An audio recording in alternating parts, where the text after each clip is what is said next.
की कई शाखें हैं। इसकी दो किस्में हैं कश्फ की। पहली कश्फ इख्तियारी है और दूसरा यूं समझ लीजिए कश्फ गैर इख्तियारी है।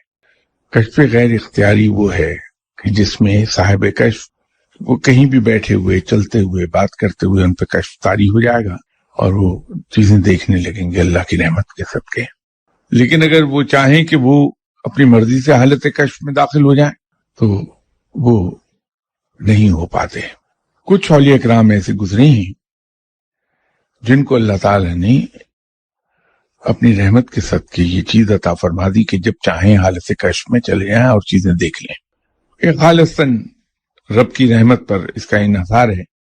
किसी शख्स के तकवे, उसकी परहेजगारी, उसकी नेकी, उसकी इबादत कोई उससे ताल्लुक नहीं है।